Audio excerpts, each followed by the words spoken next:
today we're making Lahori Charga, and the first thing you do is you've got your chicken here, and you've got it gutted. You have to make 3 cuts on each part of the skin. So you're going to make 3 cuts here. 1, 2, 3, because this is a nice medium chicken, and you're going to do 2 cuts on the leg here. I'm going to do one side and then I'll show you. Preparing the marinade, and again, like I told you before, I put my garlic and ginger paste into cubes so they stay frozen, stay fresh, because I don't use them very often in curry dishes. I tend to use fresh garlic and fresh don't want paste, we just want garlic. I'm just going to melt that a bit and then I'll get back to you. 1 tablespoon of garlic and ginger paste. I'm going to put in, crack 1 egg. Smell that.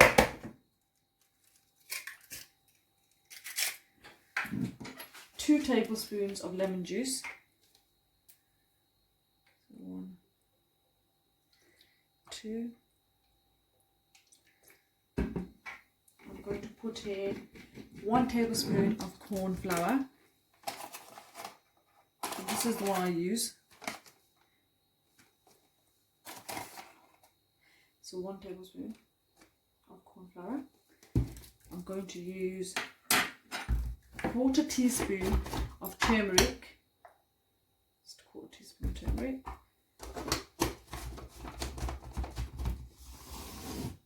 1 teaspoon, heaped teaspoon of coriander powder, ground coriander. I tend to buy the coriander then grind it myself. And 1 teaspoon of garam, that's ground cumin. And I'm using, instead of normal red chili powder, I'm using kashmiri mirch. You can use red chili powder, so I'm going to tell you how much to use, because kashmiri mirch is not as spicy. So with kashmiri mirch, I'm going to use 2 level tablespoons. Just taste it later if I need any more spice. But for red chili powder, I'd probably use 1. And again, that's up to you how spicy you want it. Then I'm going to put 1 teaspoon of ground garam masala. So you can get garam masala from the shops. What I prefer to do is get mixed whole masala and then ground it. So 1 teaspoon of that. 1.5 teaspoons of salt. And again, I'm going to taste this before I pop it onto the chicken to see if the salt is enough. So you do salt to taste really, how salty you like it. And 2 tablespoons of yogurt.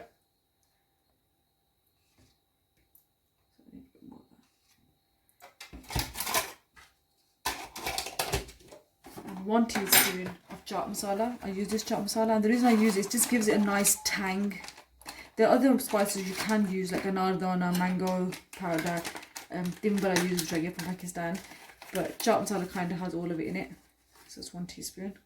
Gives it a nice tang. Put a little bit in. Then I'm going to mix that through and marinate the chicken in it. Mix the marinade, and see with the kashmiri mirch you get a nice deep red colour. I don't need to add extra colour to it. So I'm just going to pour it. Oh, you can't see that. A bit at a time. And then I want to put it in. Make sure it goes into the cuts when I'm massaging it in. And also the egg and the flour is going to hopefully make sure that the marinade sticks onto the chicken. Just pouring a bit more in. I'm marinating the whole chicken. Okay, so as you can see, I've marinated all of it and I've left no marinade spare. I've put all of the chicken inside the chicken, out of the chicken. What I'm going to do now is just going to tie the legs up with a string, and then I'm going to leave it overnight, and then tomorrow I'll put it into the steamer and I'll show you what I'm doing. Okay, so I'm going to steam the chicken first, and I bought this a couple of years ago from Pakistan. It's kind of a steaming saucepan anyway, but if you can't find this, which I'm sure you can from any Asian convenience store, you will be able to find just this on its own. Now what I'm going to do is I'm going to fill the water up just below this sieve, but I'm using boiled kettle water because that will save time rather than putting water in and waiting for it to boil. That would take a lot longer, so I'm going to do that first. Okay, so now it's boiling. I'm just going to put it on a medium heat And this chicken has been marinated all night, and it looks lovely. So I'm going to pop this, as I said before, I have threaded it into the pan like that, and I'm not going to waste marinade. I'm going to put all the marinade around it. Okay, so now I'm going to cover the lid and leave it for 30 to 45 minutes. I'll check it after 30 minutes. Now the oil's done, what I do is always put something like a potato or something in it. If it rises and sizzling, that means the oil is hot. It has to be extremely hot. I'm just going to pop the churga inside it. I've used a saucepan that's deep, so I don't want to waste too much oil. So once it's done 2 minutes on one side, I'm going to flip it over. Okay. So now I'm just going to toss it over. Really be careful with it.